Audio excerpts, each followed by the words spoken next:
Episode 102 of Tech Sales Insights. Stu, how you doing? I'm great, thank you. Good to see you, Randy. Great to see you as well. Thanks. I know you've been hyper busy, and definitely look forward to sharing with our audience here all the great nuggets that you have. So for those watching, we can see whatever you post, so you can ask questions, you can make comments, you can see us or hear us, but obviously we cannot see you or hear you besides what you post. So definitely encourage anyone to make any comments or ask any questions. Tons of experience that Stu certainly has to share. He's currently the Chief Revenue Officer at Blattner Technologies. On the one hand, a very old company. The other hand, just completely new and exciting in terms of things that they have going on. The title topic today is two ways to build a business. There's the kind of traditional kind of grow from within, and then the much more aggressive one that Blattner and Stu are doing a fantastic job with, which is really acquisitions. We have as our sponsor today Convertive. So our tagline, and I'll give a little bit better description, but for Convertive, for growth-focused companies, Convertive is a digital consultancy that helps sales and marketing teams hit goals by optimizing their technology and data stack. My more simplistic terms are you've got all these sales tech stack tools, and a lot of times it's hard to kind of rationalize what do you need, what can you get rid of, how can you kind of put things together, and then most importantly, how do you kind of get access to real data that can help you? So Convertive does a great job with all of that. We're also brought to you by Sales Community. For those that are members, thank you very much. For those that are not, you can go to salescommunity.com. Upper left-hand corner, you can click in Fall Free. You get a free year membership and a lot of great content if you want to learn more and sell more there. And as always, we have Tucker Garfield behind the scenes. So Tucker, thanks for your help. And for those that know me, my technical competencies, without Tucker, certainly would not be able to pull this off. So thank you, Tucker. So getting on to Stu. So he lives in northern New Jersey, Woodcliff Lake. He's definitely a good family man. His daughter works on Wall Street management consulting and has a son at Maryland as a major in data science. And you'll see pretty soon why that's relevant to Blattner, what is going on. Also has done the New York City Triathlon, which is really impressive 3 times, including recently. Is definitely into mountain biking and also skiing. So we're hoping to hook up in Beaver Creek this winter.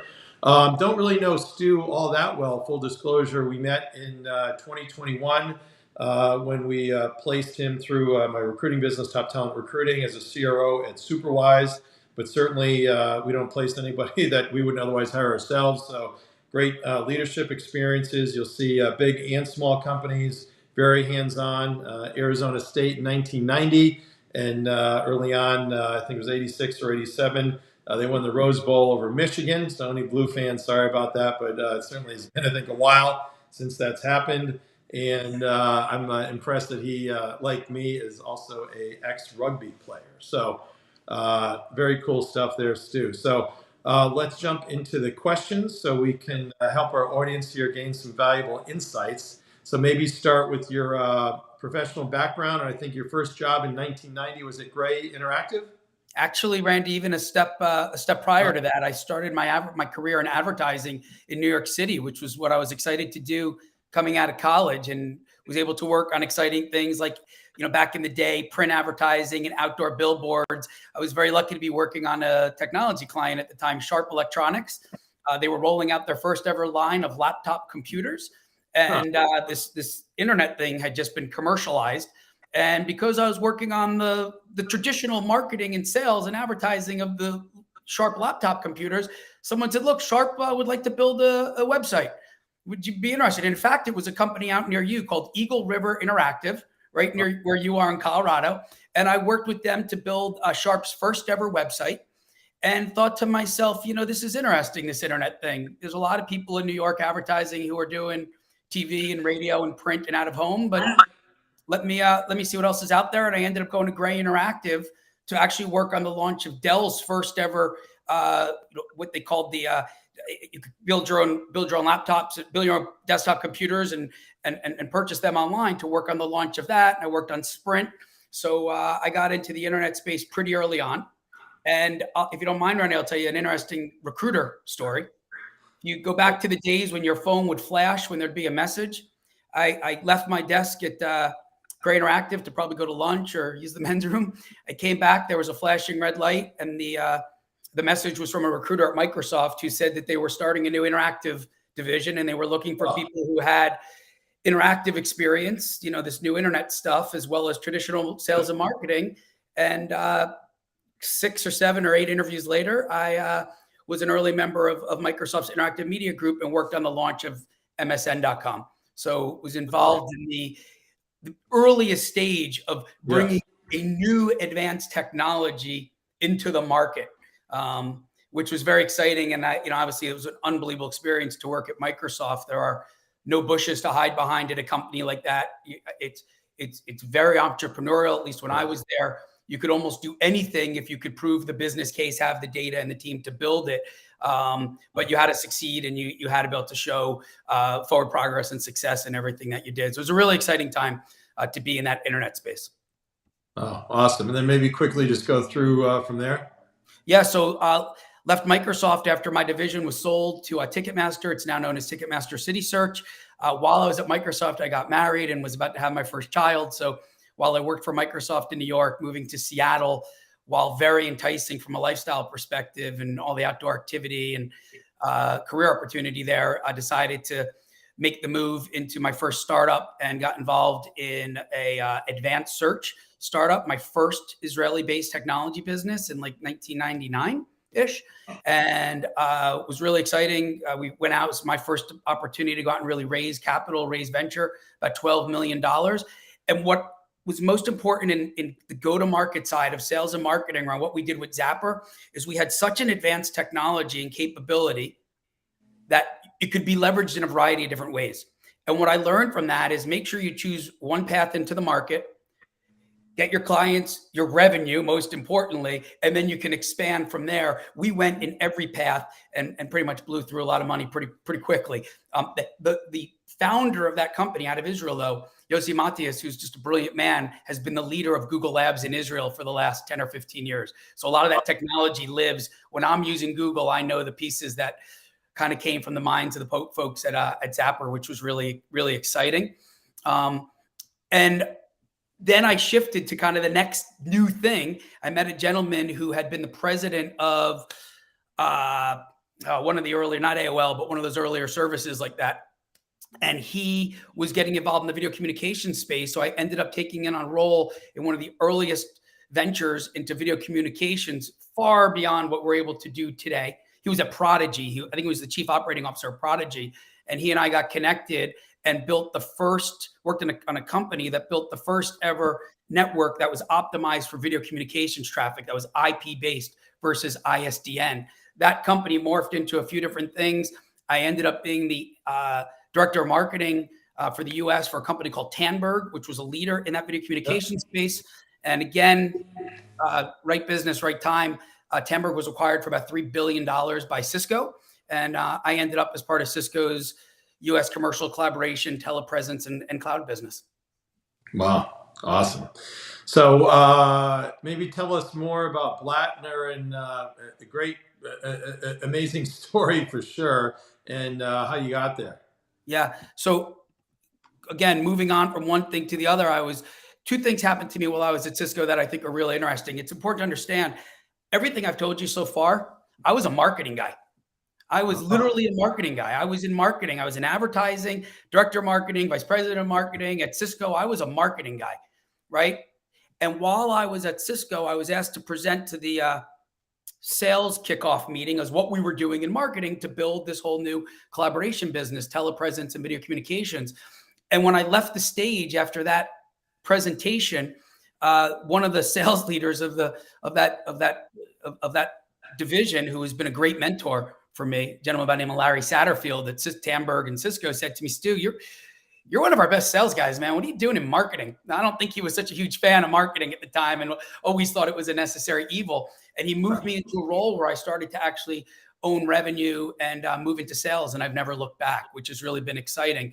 And from there, after moving out of the video communication space, I looked at two different areas. One was virtual reality, augmented reality. The other was artificial intelligence. And for the last 5 or 6 years, I've really been focused on AI. This is my fourth artificial intelligence and machine learning related business. So it's been a pretty exciting field to now be in. And Blattner Technologies is focused on being a leading provider of what would be considered predictive transformation services and solutions, which is utilizing artificial intelligence and machine learning to really get the most out of your data, to move your data from just understanding what's happened in the past, business intelligence and what would be considered hindsight, to the next stage of what we call insight, which is really some of that initial analytical work, but really focusing on what becomes the advanced analytic side of it, which is foresight, which is wisdom, which is understanding your data through artificial intelligence to solve business problems across a tremendous number of use cases and industries before they actually happen. That's predictive analytics, and that's what we're focused on.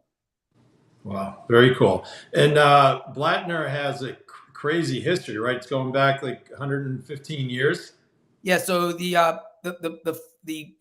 CEO of our company, Russ Blattner, part of the Blattner family. The Blattner family has a very, very rich history, starting with, I think it was Blattner Construction. Literally in the late 1800s, they were building for some of the first railroads. From the stories I've heard, literally with mule carts, rolling up to clear the path for the railroads. They got involved in construction of some of the first interstate highways. I believe Blattner Construction was involved in building the Great Alaskan Highway.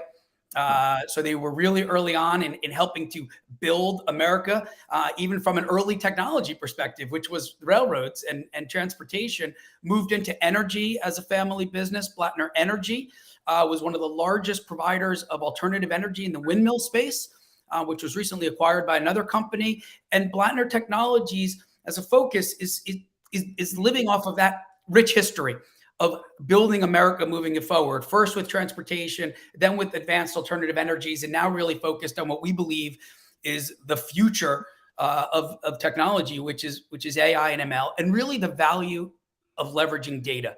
And that's the most important thing.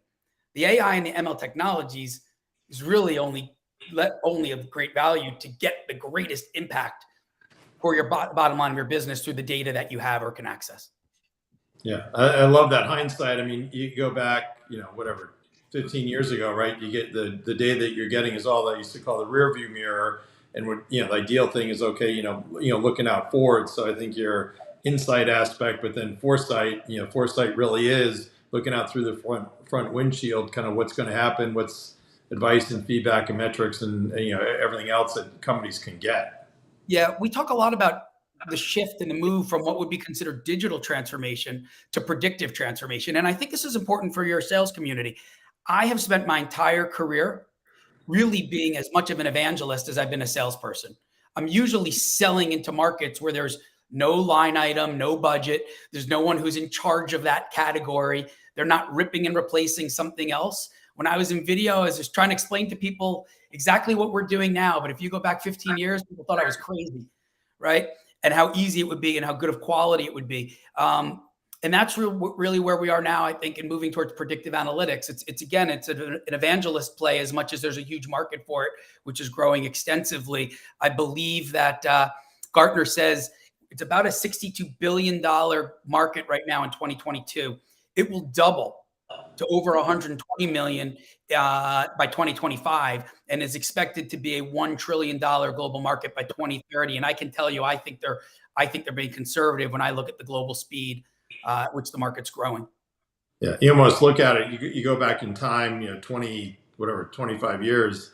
It's almost like kind of the next gen ERP that's just really totally going to transform what everybody does and how they do it. So in terms of when you sell, so is it a kind of SaaS-based offering or software and services? This is such a great and important question. The answer is, as we bring a number of companies together, which I'll talk a little bit more about what Blattner's doing, the goal is obviously to provide a solution and a platform. Why is that important? Look, we know the value and valuations of AI and ML companies. We know that we all love recurring revenue and we want to move organizations towards that. What we've discovered, though, and the reason why Blattner has been focused on not just trying to build a company, but to pull together an integrated solution of multiple businesses that we've been acquiring, is because if you look at the predictive transformation model, and I think this is similar in so many of the categories that your audience is involved in, there's probably 10 steps. From the earliest part of, we just got to get our data organized through building your first models, training those models, doing model monitoring, observability, all the way through to that preemptive analytics and automation.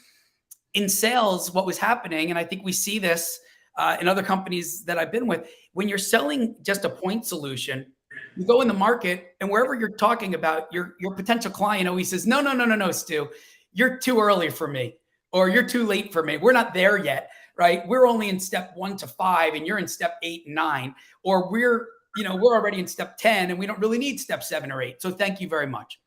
When I came on board with Blattner and Boss AI, which is the first company in our portfolio, we really reimagined that and said, no. We want to be able to meet our customers where they are, anywhere in steps 1 to 10. And that's what we've set about doing, and partnering with people and doing the acquisitions that we've done over the last just few months, and the more that we'll be announcing shortly, is that we can provide value to anybody in any step. Now, again, the reason I bring this up is because to move clients onto a platform, what we've learned, and I think we all know in this industry, is they actually need professional services along the way. Right. So if you just give them a platform, they're going to fail, and you're going to have as much churn as you spend time trying to acquire. So our goal is to help our clients be successful and meet them wherever they are. If they're steps 1, 2, and 3, we'll give them the professional support to help them move to steps 4, 5, and 6. If they're at 4, 5, and 6, we'll give them the platform so they can be more self-service. And if they're at the more advanced stages, we will work with them to help them further their capabilities because of the solution we've pulled together. And it's really being well received in the market. That's great. And then in terms of your kind of decision, say executive decision maker that you sell to, who's that? This is another great question, which I think a lot of people in the sales space fall into. I know you're very familiar with it, which is there's the user, and then there's the decision maker and buyer. Right. So a lot of the users for our clients, for our products, and anybody in the AI and ML space has historically been the data scientists, the individual data scientists. And they're the ones who are using it. In many instances, they've kind of just gone out and found the tools that work best for them. What that does is it creates a problem around scaling within large organizations, because every data scientist is using their own tools. Right. And it creates some risk and compliance issues, and it doesn't allow for shared learning across an organization. So what we've seen now is the advent of a couple things. We're starting to see the advent of ML ops teams that run the AI strategies across an organization, the data teams, and now we're starting to sell more into that director and VP level decision maker who's focused more on the strategic side, not just the capabilities and operational side. But it doesn't mean that we're still not going bottom up as much as we're going top down. And again, it really depends where in those 10 steps we're meeting those clients, and where they are in the process is also who we're talking to. Oh, great. And then do you have any partnering strategy? We do. It's an extremely, very, very important part of our business. We, amongst beyond just the portfolio companies that we've recently acquired and are both integrating from a solution standpoint to provide more value to our clients, there's a number of other partners that we work with. One of them is the Indoor Lab. We're doing some really exciting things with them in the LiDAR space, where we're able to take data that's coming from LiDAR sensors and being able to monitor all sorts of things in the smart city environment, the airport environment, and be able to utilize the data, turning LiDAR video into data, structured data, that can be rolled into predictive analytical AI models to be able to predict everything from vehicle flow, foot traffic flow, how to reduce lines at security checkpoints in airports. How do you leverage this data? How do you make sure that there aren't not just traffic accidents, but what about near misses where a car almost hit a pedestrian? Thank God they didn't. But how do you avoid those sorts of things? So we're working with them, and we're very deeply involved with one of our most important partners is Dell Technologies, and we work to support their Analytics Anywhere platform. And it's been a great partnership. We're doing a lot of really exciting things that we're working on with them. And then lastly, from a really cool perspective, Randy, everyone talks about data, AI and ML. If you're not as excited about it as I am, it can be pretty boring and technical. We also just partnered and we announced a big relationship with the American racing team and a multi-year agreement where we're going to be a title sponsor of their racing squad to be able to use artificial intelligence to really increase on-track performance based on tire pressure, weather, weight of the car, all those things that you see in F1. We're now starting to apply our capabilities, and we've been able to prove out the value of that and help the team succeed. Oh, awesome. And I think I skipped over in the beginning, but what numbers can you share with us in terms of revenue or customers or anything like that? We're a privately held company, so I'm not going to get into too much of our revenue numbers. What I will tell you is that our acquisition strategy has allowed us to grow tenfold in revenue over the last almost 2 months or so, which is really exciting.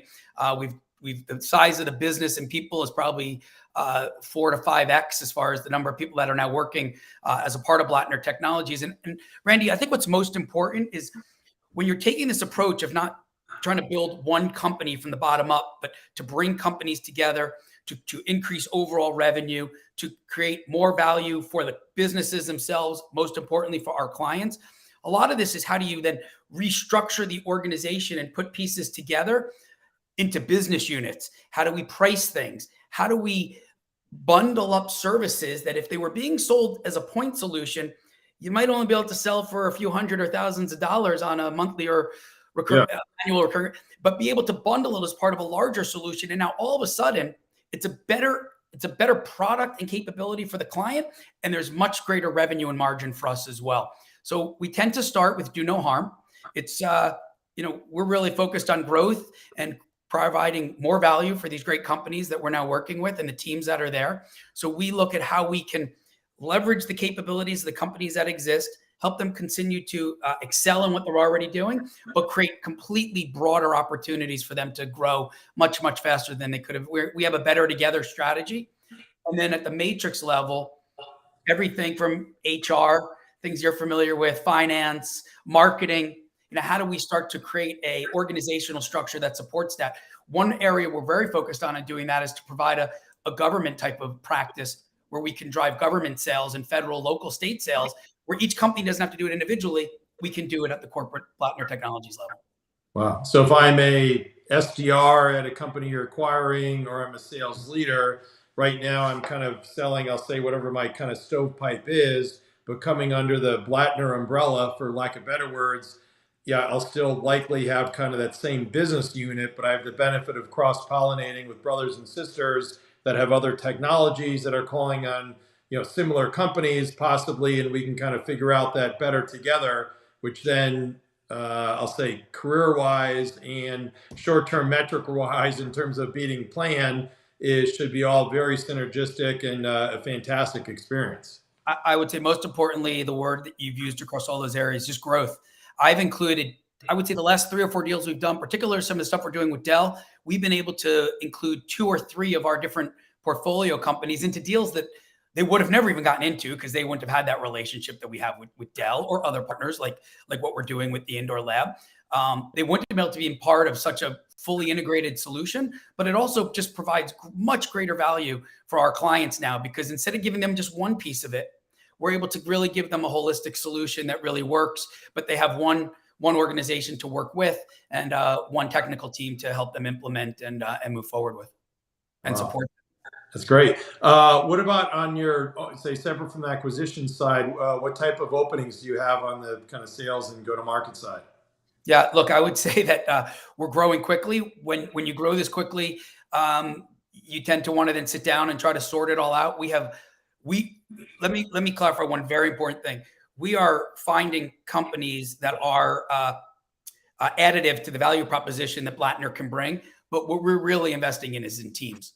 We're acquiring and investing in, most importantly, and bringing together just unbelievable teams of people and helping them unlock their capabilities, not just to help them grow the business they were already working and involved in, but to help them really grow a even bigger vision, bigger company that has even greater value. We are hiring and looking for people across the board. We all know it's hard to find some of the top talent in data science. From a sales perspective, we're sorting out kind of who goes where and where that fits in. But you mentioned SDRs, you mentioned salespeople. And also, look, we're putting together new strategies around go-to-market. Is it regional? Is it based on vertical industry categories? Do we have experts and specialists based on solutions we can put together, right? If we have a great solution for, say, the stadium space or smart cities, we want to then have somebody who can go out and really sell that over and over and over again. So there's a lot of opportunity with us right now. And I'd say everyone's coming together in a really strong way to understand how it all fits as the pieces. But a lot of it is do no harm and focus forward as to how we help all these businesses grow and create a multiplier effect for our clients. Well, that's great. So from if I'm somebody that's you're acquiring, or I'm looking to kind of interview and work there, you mentioned a ton of great things that are why I want to work there. Any other things that you throw on top that's special about the culture? Well, I think what makes it a really interesting organization is the multitude of things that we're able to do. So we're doing everything from professional services, machine learning operations, cloud hosted management capabilities and platforms, data bus services, video intelligence, some really exciting things in the security space. So there's a lot happening in a lot of different places. And what makes it really cool is our ability to take people who may have only been focused in one area and really leverage them somewhere else. I've got a gentleman who works for me, a great recent college grad out of Notre Dame.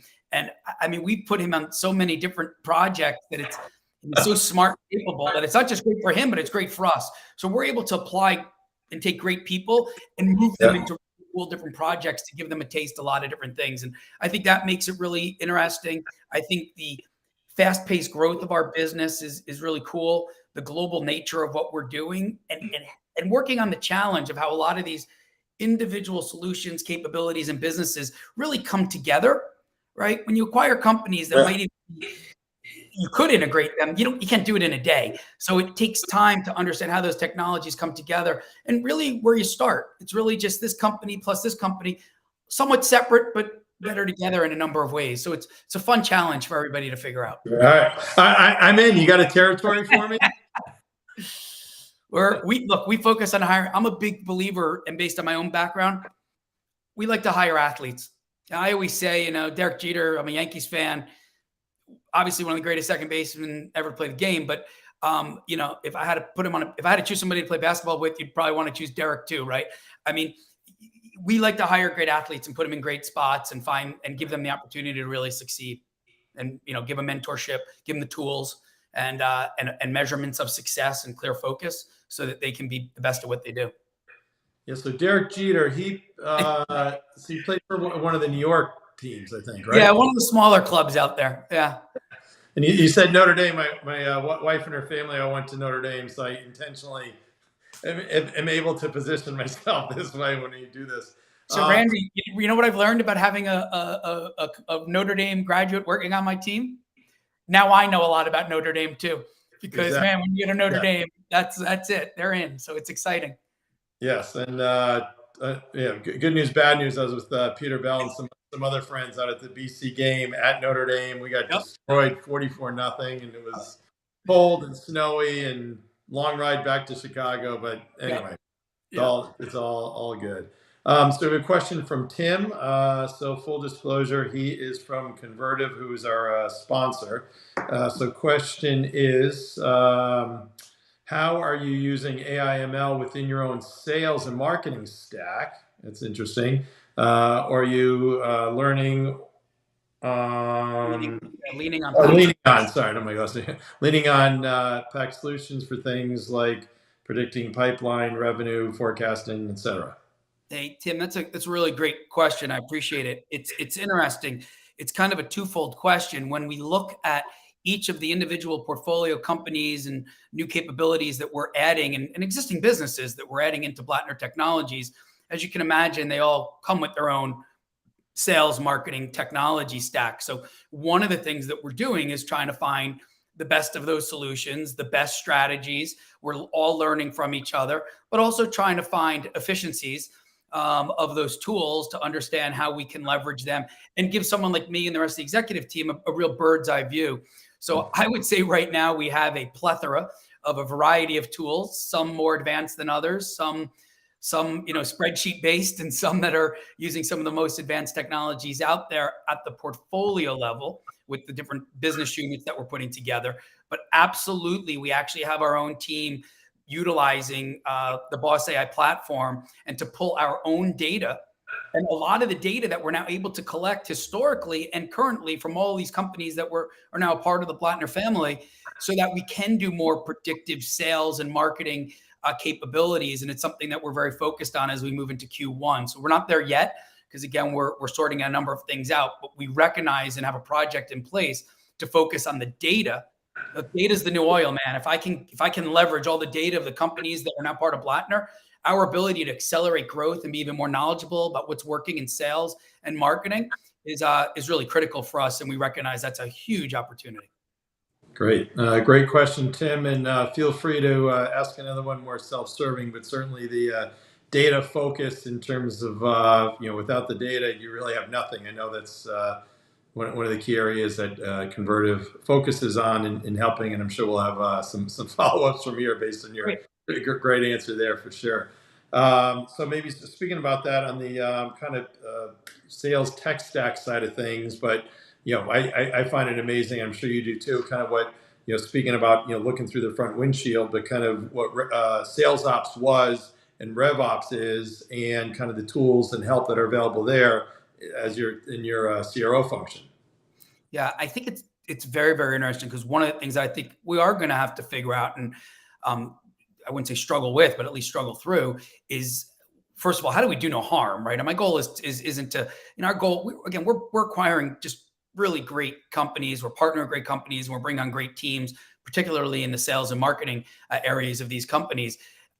Our goal isn't to immediately just say, hey, if you're using Salesforce and you're using HubSpot, migrate everything over. We have to put a strategy in place to understand how to do that. Now, do we all need, a seamless, AI license, and we're all paying for it 6 different times or whatever it might be, or, Zoom Info or whatever they might be using, and a variety of other tools for social media activities that are going on? Now, we have to figure that out a little bit and create more value out of that. But ultimately, we need to figure out how to create a bird's eye view. And I do think that that's probably of significant. Our focus has been on doing deals, closing deals, doing the right deals, making sure that they're a great opportunity for both sides of all the parties involved, and an exciting opportunity for growth. And I think we're going to have to deal with some of these sales operational challenges as we move into Q1 and start pulling more of these things together. But it's high on my list. And a sales ops person, to be honest with you, is critical. I don't have one in my organization yet. Either we'll find someone within the team currently, or we'll need to bring somebody on, because it's critical to our ability to have vision, access, and be predictive about what we're going to do and grow the business and where. One of the companies that we acquired, without going into detail, has been somewhat flat in certain areas, and we believe that there's great opportunity for growth. But what we really discovered is, while they're putting a lot of focus on their growth in the US, kind of under the radar screen, it's been their European and Middle East business that's really had some great trajectory. So do we focus on continue to try to solve some of the issues in the US side of their business, or do we really take advantage of the growth opportunities in the Middle East right now? Because it's just a tremendous opportunity, and they're already seeing those results. So a lot of this, and Randy, I know you're familiar with this, look, it all comes down to prioritization as well. Yep. And that leads our go-to-market strategy. It will lead our marketing team. It will lead our sales approach. But we have to prioritize, and we have to get wins and forward progress, and then we can expand from there. Yeah. And then certainly as you continue to grow and acquire, everybody's going to have different flavors of the sales tech stack. So you also have a challenge in terms of, okay, how do you rationalize and kind of get the maximum leverage from kind of the tools and, allowing the teams to have that foresight. Yeah. And the messaging, we have multiple SDR teams in place now. So we have to, again, probably bring everybody together and do some education and some understanding, and be able to, again, we want to be able to, in building out the broader capabilities and selling a fully integrated MLOps platform, but with professional services on certain ends, and on the back end, on the more advanced side, ML, model monitoring, observability, other key areas for growth and predictive analytics. We also want to be able to make sure that those companies individually continue to grow as well. So it's how do we all come together? But having been in a similar situation at big companies like primarily Cisco, I spend a lot of my days thinking to myself, how would we do this at Cisco? Exactly what I'm doing now. How would we do this at Cisco? Forget about what we could spend or the teams that may be in place. Best in breed approach. How would we do it at Cisco? And I think that's leading a lot of, how at least I approach it, and based on the prior successes, experience, and capabilities of the unbelievable team that's leading Blattner in our different divisions, everyone brings a lot of that approach to it. That's great. So for those maybe just joining, we've got Stu Gold, who's the awesome CRO at Blattner Technologies. So feel free to make any comments or ask any questions as well. So now talked a little bit about kind of playbook. So you went in as a CRO boss, AI, now kind of Blattner, similar families maybe, but kind of from a playbook, do you have kind of certain things that you kind of rinse and repeat on in terms of your kind of focus? Yeah, right now I'd say I'm really focused on geographical approaches and vertical industry categories, and taking a little bit less of a shotgun approach, and really getting a little more focused on reaching the right people at the right organizations that we know have similar problems. My biggest rinse and repeat all comes down to use case and problem solving, right? So I'm trying to not, while we are doing professional services to help support our clients in a variety of different ways, the goal ultimately is to be able to provide a solution that can be used over and over and over. Now, if that's a different solution for our clients in the healthcare space versus the gaming space versus the finance space versus smart cities or what's happening in the airline industry or wherever it may be, all of these are items and solutions that we're ultimately looking to create a more recurring revenue stream. We all know that that's valued. When you combine that with the AI and ML space that we're in and the high growth global opportunities there's a tremendous amount of valuation if we can move into and connect those two dots, right? Recurring revenue, AI, ML, and expansion of services within great global clients. And that's what we're focused on. Oh, that's great. So you mentioned SDRs before, and we both know they're important. But if I'm a SDR on your team and I say, hey, what's the, I'm sure there's someone that say, okay, I want to be CEO tomorrow, but coming from a more balanced approach, if they say, hey, what are the things I need to do to be promoted up, and kind of what does the promotional path look like? What would be your advice to those SDRs? Initiative, flexibility, and action. So let me just address those two things. Let me start the second one. Look, we're moving extremely fast. We have a very defined North Star in a variety of ways: business success, business valuation, product value and impact for our clients and customers, and how we go to market with some of these great partners that we have. But there's a lot happening all at once. To grow this business as quickly as we are in a huge global emerging industry where we're just moving fast and grabbing land as quickly as possible, flexibility is very, very important. And you need to be able to kind of go with the flow a little bit and shift to different priorities as they come up. To do that, you also need to be very proactive on our teams, and you have to be able to take initiative. And I'd rather see people take initiative and make some mistakes along the way than kind of sit back and just wait for things to happen. We talk about that a lot.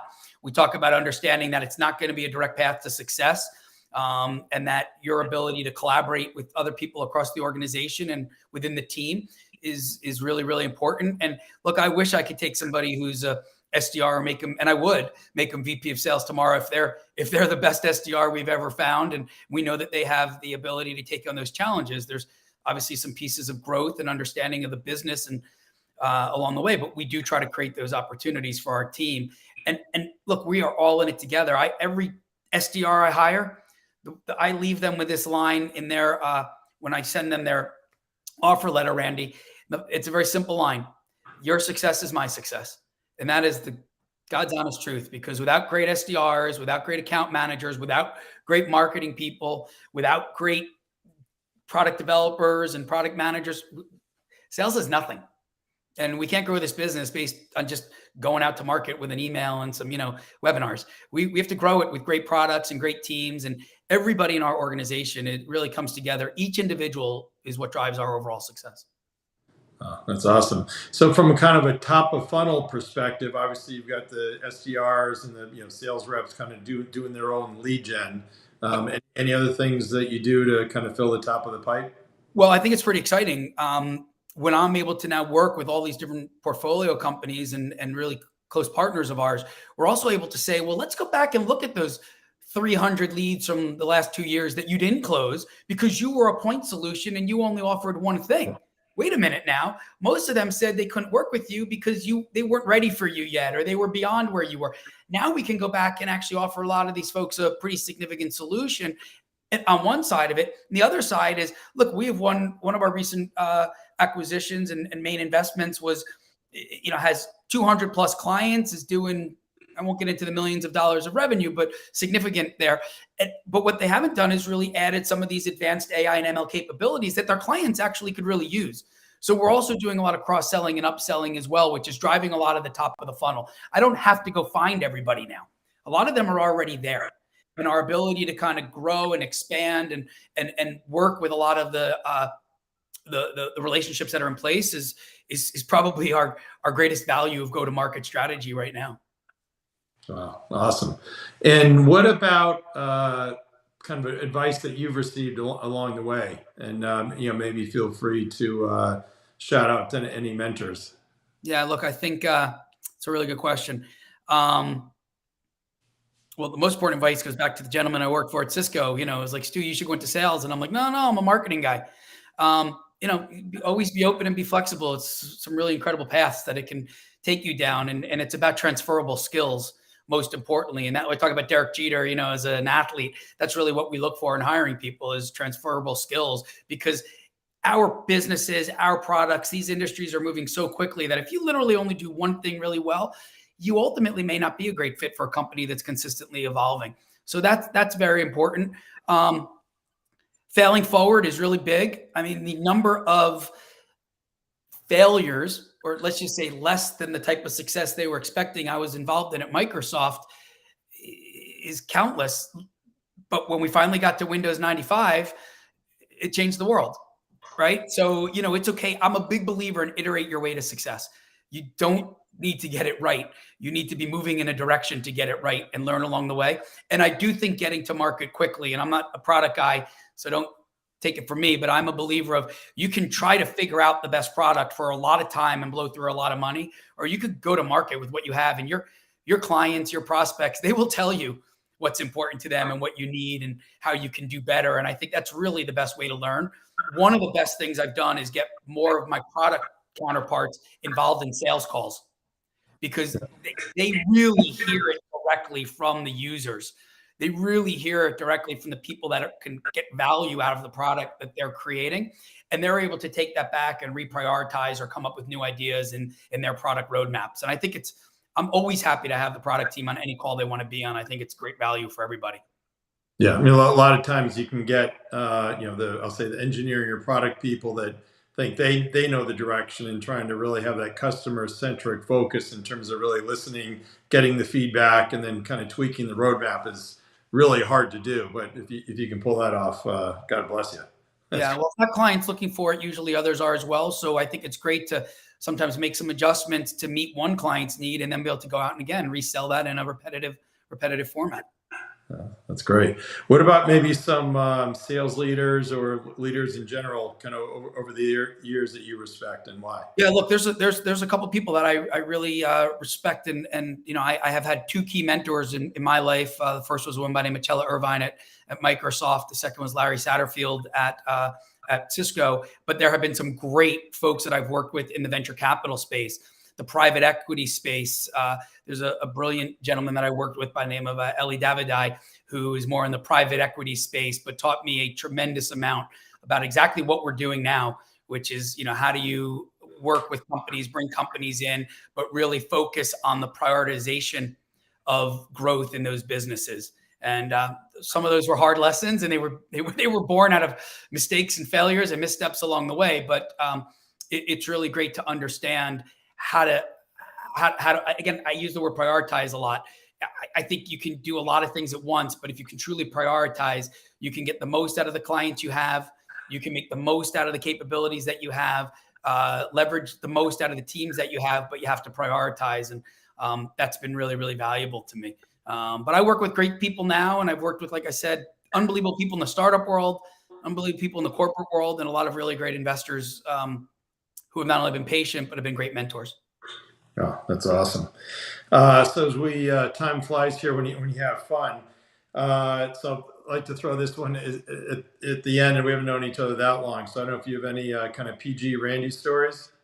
Well, the most important story I would say, Randy, was that when you and I were talking about one of the opportunities that I ended up taking through you, which was really a great opportunity. I just remember you. I think I was traveling. You were, I think, in the middle of a baseball game or on the veranda, possibly watching a game. Was it Alabama? Would that be right? Yeah, there you go. Probably would have been out there. You go. And we were going back and forth and trying to connect up. And you had people cheering in the background for baseball playing, and I was in airports. And that's just the way business gets done these days. And I think that speaks to the speed of business in these days, and the flexibility that people need to have. And I would say, you asked me one of the most important questions from a hiring perspective. You asked me for some references. I gave them to you, and you said, no, Stu, I don't want any of those. I want like this person who we know as a joint person on LinkedIn. And is it okay if I just call them? And I thought that was a great approach, because you were able to just reach out to somebody and someone who wasn't even someone I knew from my current industry and I hadn't worked with, but knew me from business. And I thought it was a really interesting approach to do that. And I've taken that to heart as well, and tried to do that a little bit more as I hire people. Yeah, thank you. Yeah, I mean, it's amazing. You can go through all the X's and O's on interviewing and questions, everything else, but ultimately, you never really know. And the whatever interview experts are going to hate me for saying this, but for sure, one of the most important thing I always find is, okay, push to find who's that mutual person or people that you both know, and as well as you would know the person, I'm comfortable, I would know the person well, and that kind of, it's never an in between. It's either a thumbs up or thumbs down. Fortunately, most of the time it's a thumbs up, but you can certainly avoid a bad hire by doing that early. And a lot of companies, I find, don't do it until the tail end when they want to, make the offer. And then, if it's bad, they just wasted, 4 or 6 weeks of, time where they could have kind of cut their losses sooner, or they could have stepped on the gas and hired the person, that much faster. So yeah, and I would say right now, I remember working with you and your team. What I appreciated the most was there was a tremendous amount of speed and tremendous amount of ongoing communication, which I think as the candidate is really, really important. And it, I think, allowed the process to move much faster and be much more open about requirements on both sides. And it was a great opportunity, and it has led me to where I am today, and lots of different connections from the past. So I think the way that you approached it was fantastic. And again, from the candidate perspective, of great value to me. Awesome. Good. Well, maybe you can use us in Blattner as your absolutely. So anyway, you've been fantastic. Certainly, really exciting journey that Blattner's on, doing the acquisitions. The technology is something that's going to just kind of go and grow over time, and you definitely look to be in the driver's seat. And as I said before, if I were looking to sell or be a leader, I'd work for you in a heartbeat. So certainly congratulate you for kind of what you've done, and certainly what looks like a fantastic plan going forward. Great, Randy. Hey, I really, really appreciate it. Thank you for the time, and I look forward to speaking with you again. Absolutely. All right, we got a question just got. Oh, that's right. Yeah, Tucker's reminding me. So for these podcasts, we just found out that I guess you get ranked, and there's something called the 5-star rating. And this is the first time we just figured this out yesterday. So any folks that can go into their Apple Podcast app and leave a review, it can be just a sentence or a few words, whatever, would be great. And then I think you can do 5 stars as well. And you do the search on Tech Sales Insights for the Tech Sales Insights podcast page. And you can scroll down to the bottom and hit write a review in the ratings and review section. And as Tucker says here, thanks again for everyone's support. And next week, we actually have on Tuesday, not Wednesday, December 6th at 2 p.m., John Barrows, who's I've only recently met, but he's just an awesome, I don't know what you call it, consultant, advisor, coach, but he kind of does it all around kind of sales for sure. His title topic is the future sales rep is going back to the past, but with better tools, and a bunch of other great content will be in there for sure. So be on the lookout for that. So for everybody watching, thank you so much. Convertive, thanks for sponsoring. Certainly those that have not joined Sales Community, please do. And we're going to be signing off. Stu, if you could stay on, because we turn off and then everybody else leaves, and then we can just do our recap thing. And thanks always, Tucker, as well. Thanks, Tucker.